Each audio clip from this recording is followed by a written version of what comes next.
नमस्कार मित्रों, मैं साधना स्वागत करती हूँ आपके YouTube channel easy Hindi for you पर। अगर आप मेरे चैनल से नए जुड़े हैं तो सब्सक्राइब करना ना भूलें। इस वीडियो में आज हम संधि के बारे में पढ़ेंगे और संधि जानने की ट्रिक सीखेंगे कि किस शब्द में कौन सी संधि है।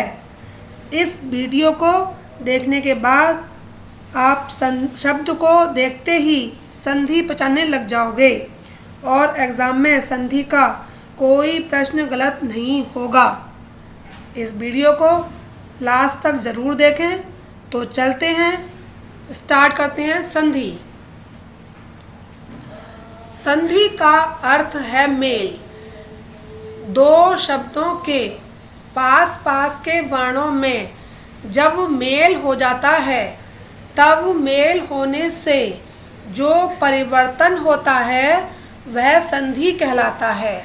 इस प्रकार दो वर्णों के मेल से उत्पन्न विकार को ही संधि कहते हैं। विकार का मतलब परिवर्तन होता है।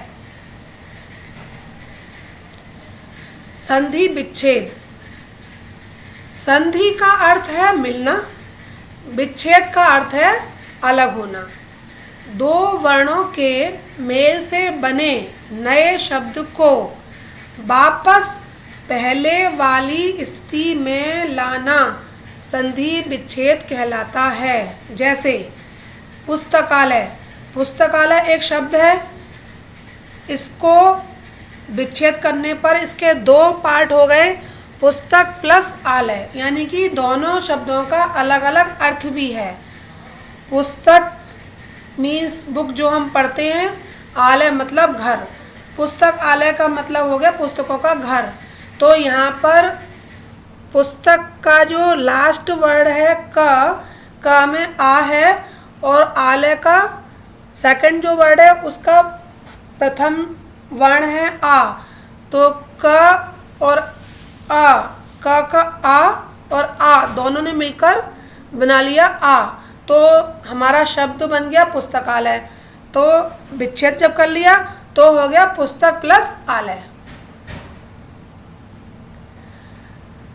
यह ध्यान रखने की बात है कि सारे शब्दों की संधि नहीं होती, केवल यौगिक शब्दों में ही संधि होती है, क्योंकि यौगिक शब्द ही दो शब्दों से मिलकर बनते हैं।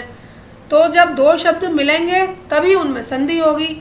इसलिए बहुत से बच्चे ये समझते हैं कि हर शब्द में संधि होती है, तो इसलिए मैंने ये बात बोली है कि हर शब्द में संधि नहीं होती, केवल यौगिक शब्दों में ही संधि होती है।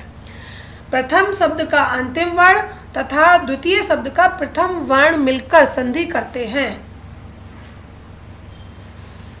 अब देखते हैं संधि के भेद। संधि तीन तरह की होती है। नंबर 1 स्वर संधि, नंबर 2 व्यंजन संधि, नंबर 3 विसर्ग संधि। स्वर संधि।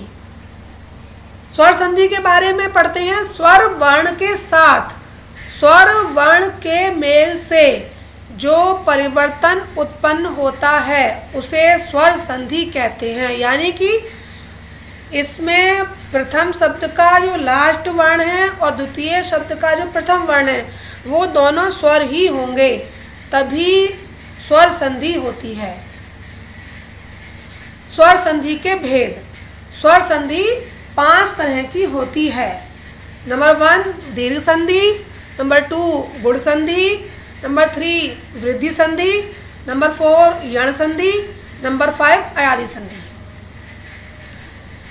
अब हम समझेंगे संधि पहचानने की ट्रिक। दीर्घ संधि, जहां शब्द के बीच में आ की मात्रा, ई की मात्रा या ऊ की मात्रा हो वहां दीर्घ संधि होती है।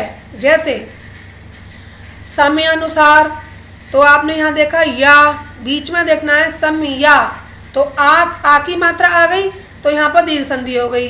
पीतांबर, तो पीतांबर, पीत जमा अंबर, तो यहाँ पर आ हो गया, आ की मात्रा आ गई तो यहाँ दीर्घ संधि हो गई। विद्यार्थी, तो विद्या प्लस अर्थी यानी कि विद्या, आ की मात्रा आ गई तो दीर्घ संधि हो गई।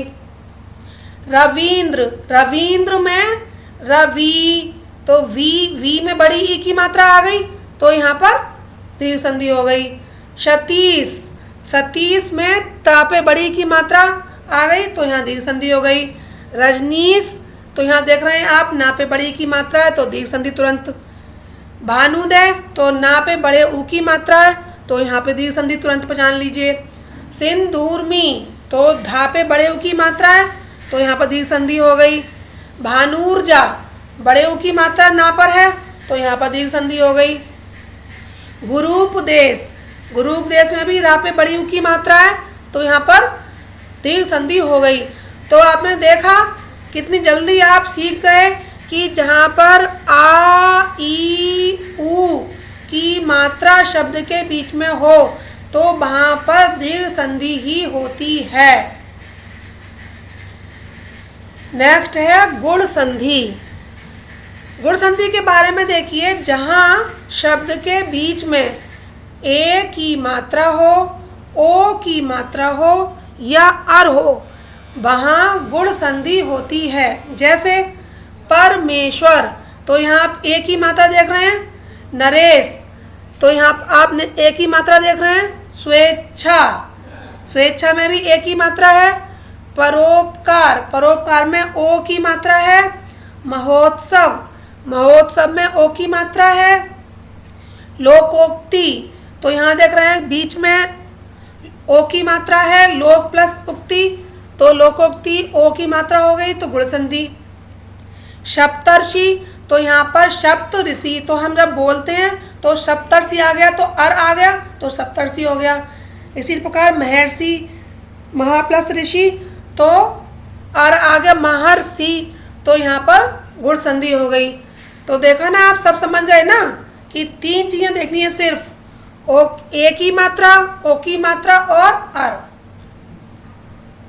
वृद्धि संधि, वृद्धि संधि में शब्द के बीच में आय की मात्रा या औ की मात्रा हो तो वहाँ वृद्धि संधि होती है। जैसे सदैव, तथैव, एकैक, मतैक, यहाँ पर चारों शब्दों में आपने देखा कि आय की मात्रा आ रही है। परमौज, महौषध, वनौषध, इसमें तीनों शब्दों में आप देख रहे हैं कि औ की मात्रा आ रही है। तो आपने देखा कि जहाँ आय की मात्रा या औ की मात्रा हो तो वहाँ वृद्धि संधि ही होती है। नेक्स्ट है यण संधि। यण संधि में कोई भी वर्ण आधा और उसके बाद य या व हो तो वहाँ यण संधि होती है। जैसे अत्यधिक, अत्यधिक में आप देख रहे हैं कि आधा ता है उसके बाद यह आया है तो यहाँ पर हो गई यण संधि। इसी तरह अत्यंत, इसमें भी आधा ता और इसके बाद यह आ रहा है तो यहाँ पर भी है यण संधि। इसी तरह अत्यावश्यक, यहाँ पर भी आधा था उसके बाद यह आ रहा है तो हो गई यण संधि। अन्वय, यहाँ पर आप देख रहे हैं आधा ना और उसके बाद व तो यहाँ पर हो गई यण संधि। इसी तरह स्वागत, स्वागत में भी आधा सा और व तो यहाँ पर भी हो गई यण संधि। जैसे कि आपने ऊपर देखा था कि कोई भी वर्ण आधा और उसके बाद या वा हो तो वहाँ यण संधि होती है, तो वो ही सारे रूल इन सब में आपको दिखाई दे रहे हैं। तो आप पहचान जाएंगे कि यण संधि कैसे पहचानते हैं। अयादि संधि, कोई भी वर्ण इसमें आधा नहीं होता। शब्द के उच्चारण में अय, आय, अब या आव हो तो वहाँ अयादि संधि होती है। जैसे नयन, चयन, नायक, भवन, पवन, पावक आदि। जैसे इसमें आप देखोगे नयन में आय की आवाज़ आ रही है नयन, चयन में भी आय की आवाज़ आ रही है चयन, नायक में आय की आवाज़ आ रही है नायक, भवन में अब की आवाज़ आ रही है, पवन में अब की आवाज़ आ रही है और पावक में आव की आवाज़ आ रही है। तो आप कह सकते हैं कि इनमें अयादि संधि ही है। अयादि संधि जानने की एक और स्पेशल ट्रिक ये है कि इनके शब्दों में ए, ओ तथा औ की मात्राएं नहीं आती और 3 अक्षर का शब्द होता है। ऊपर लिखे शब्दों में आप देख सकते हैं कि सारे जो शब्द हैं वो 3 वर्ण के ही हैं, 3 अक्षर के ही हैं और कहीं पे भी ए, ओ तथा औ की मात्राएं नहीं हैं। तो मुझे उम्मीद है कि आप ये 5 स्वर संधि की ट्रिक समझ गए होंगे। अब हम कुछ शब्दों के उदाहरणों से इन ट्रिकों को समझेंगे। जैसे संग्रहालय शब्द है तो उसमें संधि कौन सी है ये पहचानना है। तो अब आप बताइए कि आपको समझ आ गया होगा कि इसमें कौन सी संधि है। जी हाँ, इसमें है दीर्घ संधि, क्योंकि संग्रहालय तो संग्रह आ की मात्रा आ गई तो यहाँ पर हो गई दीर्घ संधि। सेकंड, परोपकार शब्द में प्रयुक्त संधि है। तो परोपकार शब्द में आपको दिख रही है ना मात्रा किसकी है, ओ की। तो ओ की मात्रा किस संधि में होती है, गुण में। तो आप समझ जाएंगे, शब्द को देखते ही समझ जाएंगे कि इसमें गुण संधि होगी। सर्वोच्च में कौन सी संधि है, सर्वोच्च। तो इसमें कौन सी मात्रा आ रही है, ओ की। तो ओ की मात्रा किस में आती है, समझ गए होंगे, गुण में। तो आप तुरंत गुण पर टिक लगा देंगे। सदैव में कौन सी संधि है। तो यहाँ पर कौन सी मात्रा देख रहे हैं आप, ए की, आई की मात्रा किस में होती है बताइए, पता चल गया होगा आपको। तो आई की मात्रा होती है वृद्धि संधि में। तो यहाँ पर वृद्धि संधि हो गई।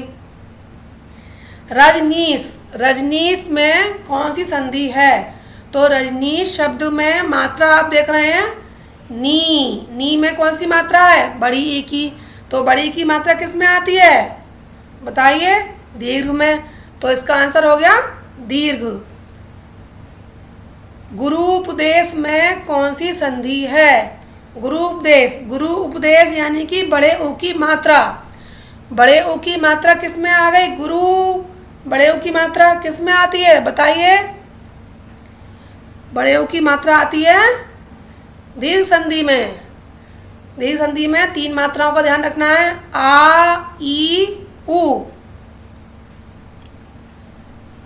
अत्यधिक में कौन सी संधि है। अत्यधिक, यहाँ पर आप देख रहे हैं कि आधा त है और या है। तो जहाँ आधा त और या आए तो कौन सी संधि होती है वहाँ पर, यण। जी हाँ, आप समझ गए होंगे। यहाँ संधि में एक वर्ण आधा होता है और साउंड उसके बाद या वा होती है। अब देखिए कि स्वागत में कौन सी संधि है। तो आपके पास ऑप्शन आ गए 4, वृद्धि, गुण, दीर्घ, यण। तो सबसे पहले आपको दिख रहा होगा कि यहाँ पर आधा वर्ण है, आधा सा और उसके बाद है व। तो आपको याद होगा कि यण संधि में हमने पढ़ा था कि एक अक्षर आधा होता है, उसके बाद या व आता है। तो यहाँ पर हो गया आंसर यण। यण संधि। नायक में कौन सी संधि है? तो नायक। इसमें देखिए, इसमें साउंड आ रही है आय, नायक, आय की आवाज आ रही है। तो अयादी संधि में हमने देखा था कि जिसमें आय आय, अब आपकी आवाज आए, तो वहाँ पर अयादी संधि होती है और शब्द भी 3 वर्ण का होता है। तो आप समझ गए होंगे कि इसमें अयादी संधि ही है। और आशा करती हूँ कि आपको स्वर संधि की 5 संधियाँ अच्छे से समझ में आ गई होंगी। अगर आपका कोई सवाल है तो कमेंट बॉक्स में लिखें। और मेरे चैनल को लाइक करें, कमेंट करें और सब्सक्राइब भी करें और अपने दोस्तों के साथ शेयर भी करें। तब तक के लिए गॉड ब्लेस यू ऑल।